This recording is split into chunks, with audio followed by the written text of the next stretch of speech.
안녕하세요. 귀사람 심상돈입니다. 귀를 사랑하는 남자, 귀한 사람을 사랑하는 남자. 오늘 특별히 아주 귀한 사람을 모셨습니다. 박기로 선생님이신데요. 팝 칼럼니스트로도 유명하시지만 또 동시통역가이십니다. 정말 영어가 유창하시기 때문에 팝에 대한 스토리, 여러 가지 그 사연들을 아주 자세히, 아주 품격 있게 설명해 주시는 분입니다. 우리 멋지고 화려하게 팝을 설명해 주시는 우리 팝 칼럼니스트 박기로 선생님을 모시겠습니다. 박수 부탁드리겠습니다. 여러분 안녕하세요. 반갑습니다. 네, 감사합니다. 멋있게 이렇게 소개해 주셔서 고맙습니다. 영광스럽게 이렇게 모시게 돼서요. 아닙니다. 저도 아주 자랑스럽고. 자, 그럼 한번 가볼까요? 예, 좋습니다. 네네네. 팝 음악을 베이스로 해서 그 안에 내재되어 있는 여러 가지 인문학적인 얘기 또는 뭐 경영학적인 얘기 이런 것들을 갖고 강의를 준비를 했습니다. 지금 강의를 이제 시작해 볼까요? 네. 네네네. 오늘의 강의 주제는 루이스 B 메이어라고 하는 미국의 아주 그 유명한 영화 산업계의 대부 같은 분이십니다. 그분의 리더십에 대한 이야기, 그다음에 이 푸른 색깔, 블루 컬러가 갖고 있는 여러 가지 인문학적인 얘기를 갖고 강의를 준비했습니다. 네, 우리 이거 삶에서 리더십은요. 네. 가정에서도 그렇고 친구 사이에나 회사에나 정치인들이 다 리더십이 필요한 건데요. 그렇죠. 정말 어떻게 음악을 통해서 리더십을 또 우리가 익숙해질 수 있고, 네네. 특히 오늘 그 루이스 B 메이어 이분은 제가 국민학교만 초등학교만 졸업했다는 얘기를 들었거든요. 예, 맞습니다. 초등학교 2학년까지만 다니고 네. 학력이 그게 답니다만은 제가 보기엔 학력은 그렇게 성공에 중요한 것 같지 않습니다. 그렇습니다. 그렇죠? 이분을 보면은 꼭 네. 학력이 꼭 중요한 건 아닙니다. 네. 자기가 매사에 어떤 마음가짐으로 일을 대하고 그것을 자기의 그 하나의 신조로 삼아서 좋은 결과가 나왔던 것 같습니다. 네. 이 루이스 B 메이라고 하는 분은 1884년에 태어나서 가족이 4살 때 캐나다로 이민을 갔었습니다. 캐나다에서 초등학교를 다니다가 집안이 너무 어려워서 초등학교 2학년만 다니다가 중퇴를 했습니다. 그리고 나서 아버지가 운영하던 고철 가게에서 어릴 때부터 아버지를 도우면서 일하면서 아주 영민한 모습을 보이고 굉장히 근면하고 성실하게 일하는 모습을 봐서 주위 사람들이 보통 인물이 아니다라고 칭송을 많이 했다고 합니다. 그래서 아버지의 고철 가게에서 점점 사업이 잘 돼서 20살 때 집이 보스턴으로 이사를 가게 됩니다. 그때 그동안 모은 돈으로 한 공간을 인수를 해가지고 영화관 사업을 시작했었습니다. 영화 사업을 해보니까 좋은 영화를 골라서 그랬는지 매일마다 사람들이 오는 걸 보고 이 영화 사업에 큰 가능성이 있다는 것을 본인이 느꼈습니다. 31살 때 LA로 이사 가서 자기 이름을 딴 메이어 영화사를 만들었고 37살 때 MGM 영화사를 만듭니다. 우리가 말하는 MGM 영화사는 메트로 골드윈 메이어의 약자인데 마지막 메이어가 바로 자기 이름을 딴 겁니다. 37살에 MGM 영화사를 만들어서 이런 영화를 만들었습니다. 사랑은 비를 타고 Singing in the Rain이라고 하는 아주 유명한 다 봤던 영화인데 이분이 바람과 함께 사라지다. 네. 또 벤허, 네. 코바디스, 닥터 지바고, 7인의 신부, 그다음에 오즈의 마법사. 그 영화사에 아주 길이 남을 명작들을 이분이 만들어냈습니다. 또 이 영화가 옛날에 애수라고 우리나라에서 로버트 테일러와 비비안 리가 나왔던 이 영화도 역시 MGM 영화사에서 만들었습니다. 다시 한번 정리해보면 루이스 B 메이라고 하는 사람이 했던 업적이라고 할까요? 업적은 첫 번째로 MGM 영화사를 만들었고 이 영화사를 미국의 최고의 영화사로 성장시켰습니다. 그래서 본인은 영화 업계의 황제로 등극했고 아까 말씀드렸던 그런 놀라운 세계적인 영화를 제작했습니다. 그리고 암파스라고 하는 조직이 있는데 암파스라고 하는 조직의 아카데미 오브 모션 픽처 아트 앤 사이언스라는 뜻인데 이분이 어떻게 생각했냐면은 암파스라는 조직을 만들어서 영화를 구성하는 한 34개 정도의 작은 세그멘테이션으로 나눠 가지고 각 분야에 대해서 최고의 1년에 한 번씩 상을 준다면은 전 세계 영화인이 그 상을 받으려고 노력하다 보면 궁극적으로 영화 산업이 발전하지 않겠느냐라고 하는 이런 놀라운 초등학교도 안 나오는 분이 생각해서 암파스를 1927년인가 만듭니다. 그다음에 아카데미 영화상을 제정하고 대배우를 배출했다는 게 뭐냐면은 영화인 입장에서 배우는 좋은 자원이지 않습니까? 이분이 한 말이 있습니다. 아무 평범한 사람이라도 나한테 데리고 와라. 그러면 내가 이 사람을 훈련을 시키고 교양을 집어넣어서 훌륭한 배우를 만들어주겠다. 그 말은 뭐냐면 자기가 필요한 자원을 자기가 만들어내는 거니까. 그래서 자원을 만들어내는 이런 놀라운 일을 했던 분이 루이스 B 메이어입니다. 그 보물들을 찾은 거네요. 그렇죠. 자기가 필요한 자원을 찾아서 이제 만드는 보석으로 거죠. 만든 거죠. 예, 그런 식으로 만든 거죠. 루이스 B 메이어가 어떤 성향을 가졌던 사람인가? 첫 번째 루이스 B 메이어라는 사람은 강한 자기 동기 유발을 시켰답니다. 셀프 모티베이티드 퍼슨이라고. 내가 항상 뭐 잘할 수 있는 게 없을까? 내가 지금 하는 것보다 좀 더 잘할 수 있는 건 없을까라고 항상 그런 생각을 갖고 자기 자신을 계속 채찍질했던 사람이기도 하고요. 비전나리한 사람이다. 제가 보기에 리더들이 가장 들으면 좋은 단어가 영어로 비전나리라는 단어 같아요. 앞날을 내다보는 거라는 거죠. 지금 오늘을 통해서 내일을 보는 능력이죠.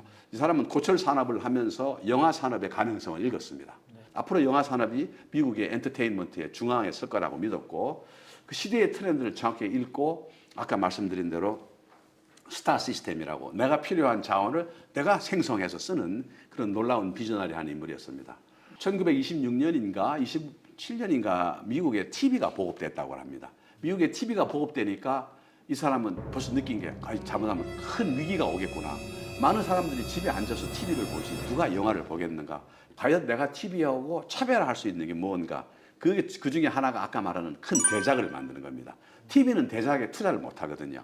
그렇죠. 경쟁이 안 되게 아주. 네. 그리고 TV는 하고 끝나면 그 시간에 대한 한시성이 있기 때문에 그렇습니다. TV는 그런 큰 투자를 못 하는데 영화는 크게 만들어서 전 세계 영화 극장에다 팔면 되니까 위기 요인을 사전 대비해야 된다 해서 대작을 만들었고요. 아까 말한 암파스와 오스카상을 만들었던 암파스를 통해서 아카데미상을 오스카상이라고 하는데 그걸 만들어서 영화 산업의 발전을 아주 지속하게 또 했던 사람입니다. 또 이 사람이 했던 TV와 차별된 것 중에서 대작을 만들고 오랫동안 사용할 수 있도록 시리즈물을 계속 만들어내는 겁니다. 이 사람이. 그리고 인재 등용이라고 돼 있는데 리소스 오버라이딩이라고 하는 게 내가 필요로 한 자원을 내가 갖고 있지 않았을 때 그 자원을 갖고 있는 사람을 내 편으로 만들어서 그 사람 자원을 내 거로 오버라이딩이라는 단어가 올라탄다는 뜻이니까 없는다는 거니까. 대표적인 예가 데이비드 오 셀즈닉이라고 그 당시에 미국의 유명한 영화 제작자가 있습니다. 누구나 알아주는 영화 제작자인데 이 사람한테 자기 딸을 시집을 보내야 됩니다. 자기 사위로 만들어서 자기 사위가 만든 영화가 바람과 함께 사라지다. 아, 그게 바로 바람과 사라져요. 초등학교도 안 나온 사람이 이런 일을 할 수 있다고 생각이 놀랍죠. 근데 저는 꼭 교육이나 그걸로 해서 출세하는 거에 척도는 아닌 것 같습니다. 맞습니다. 사람이 어떤 심성을 갖고 자기의 주관과 네. 생각과 노력을 통해서 자기 사람을 만들어내는 거죠. 루이스 B 메이어는 아까 말한 암파스라고 하는 조직, 네. 아카데미 오브 모션 픽처 아트 앤 사이언스라고 하는 조직을 만들어서 그 해로부터 2년 뒤부터 영화를 구성하는 여러 가지 지금의 34개 정도 되는 작은 세그멘테이션의 상을 이렇게 줍니다. 우리가 알고 있는 게 나무주연상, 뭐 여우주연상, 그다음에 뭐 감독상, 그죠? 각본상, 촬영상 이렇게 만들어냅니다. 결과적으로 루이스 B 메이의 이 전략은 아주 100% 성공했다고 봅니다. 지금은 전 세계가 이 상을 받기 위해서 우리가 너무 열심히 일하다 보니까 결국적으로 영화 산업이 오늘에 와 있는 겁니다. 저는 개인적으로 이것을 강의를 하면서 우리 살아생전에 아카데미상을 받아오는 우리 영화인이 꼭 나와야 된다고 했는데 놀랍게도 우리 봉준호 감독께서 네. 아카데미 영화상을 4개를 받으셨어요. 그리고 여러분 잘 아시지만은 잘하셨습니다. 윤여정 씨라고 아카데미 여우조연상을 이렇게 받았습니다. 우리나라도 영화인들의 아주 그 실력이 일치월장해서 이렇게 하게 됩니다. 그러다가 1934년도에 아카데미 상을 제정한 5년 후부터 아카데미 음악상을 제정을 합니다. 음악상은 2개씩 주는데 하나가 작곡상이고 하나가 노래상입니다. 여담입니다만 아카데미 상을 우리가 줄여서 오스카상이라고도 합니다. 네. 그게 어떻게 하게 됐냐면은 아까 말하는 루이스 B 메이어가 만든 암파스라고 하는 조직이 1927년도에 만들었는데 거기에 이제 9번째 회장이 여자 회장님이셨어요. 그 여자 회장님이 베티 데이비스라고 그 당시에 유명한 아주 그 키는 작지만은 연기를 잘하시는 아카데미 영화 여우주연상을 2번이나 받으신 분인데 암파스라고 하는 단어가 너무 기니까 아카데미 오브 모션 픽처 아트 앤 사이언스니까 미국 사람들은 영어를 이렇게 줄이는 걸 좋아하거든요. 상의 이름을 좀 줄이는 방법이 없을까 하다가 아카데미 상에서 주는 트로피에 보면 남자 얼굴이 나오는데 그 남자 얼굴이 자기 첫 번째 남편하고 얼굴이 비슷하다고 해가지고 첫 번째 남편 이름이 오스카 넬슨입니다. 그래서 오스카가 된 겁니다. 그러니까 아카데미상하고 오스카상은 서로 같다? 같습니다. 다르지 않습니다. 우리가 알고 있는 좋은 영화에는 대부분 좋은 명화 OST가 붙어 있습니다. 그러니까 이걸 뒤집어 말하면 명화에는 OST가 다 훌륭하다라고 이야기할 수 있습니다. 지금 이 화면에 보이는 사람들은 동시대의 가장 유명한 영화 음악 작곡가들입니다. 한스 짐머라고 라이언 킹이라든가 글라디에이터, 같은 델마와 루이스 같은 영화를 만드신 독일 분이시고요. 세상을 떠났습니다만은 지금 제임스 호너 교수님, 아까 타이타닉 가을의 전설을 냈던 이분, 저스틴 허위츠라고 하버드 대학 그 음대를 나온 벌써 이 어린 감독이 아카데미 음악상을 2개나 받으셨어요. 그 하나가 여러분 라라랜드라고 아시죠? 그죠? 네. 예, 라라랜드를 만들었던 하버드 대학의 저스틴 허위츠, 가브리엘 야레라고 레바논 사람입니다만은 프랑스에서 활동하고 있는 유명한 이런 사람들이 현재의 영화 음악계를 이끌어가는 아주 훌륭한 감독들입니다. 근데 보면요. 영화가 기억이 안 나지만 제목은 네네. OST가 기억이 나는 경우가 많습니다. 맞습니다. 네네. 참 그래서 어떻게 보면 음악이 더 남는 것 같아요. 이렇게. 맞습니다. 네, 참 그렇습니다. 이거 어떻게 보면은 이 음악은 그 영화의 그 마지막 점을 찍어주는 막 그런 느낌이라고 저는 보고 있습니다. 이 나와 있는 화면에 보시면은 여기에 나왔던 영화들이 다 영화상을 받은 겁니다. 라이언 킹이라든가 영국 환자, 타이타닉, 와호 장룡. 이 모두가 다 대표적인 아주 멋진 영화들이 영화 음악을 상을 수상했던 그런 영화들입니다. 어떻습니까? 오늘 이렇게 루이스 B 메이어의 그 리더십에 대해서 귀감으로 삼고 배워야 할 점이 많은 사람이죠. 아까 회장님 말씀하신 대로 대학을 나왔다가 이게 중요한 게 아니라 어떤 자세로 어떤 심성으로 일에 대한 것을 하고 자기 자신을 항상 이렇게 모티베이션 시키고 제 루이스 B 메이어는 항상 절대 먼 목표를 안 세웠답니다. 바로 눈앞에 있는 목표. 먼 목표보다 눈앞에 있는 목표를 달성하고 또 다음 목표로 이렇게 했던 아주 훌륭한 사람입니다. 멋진 영화,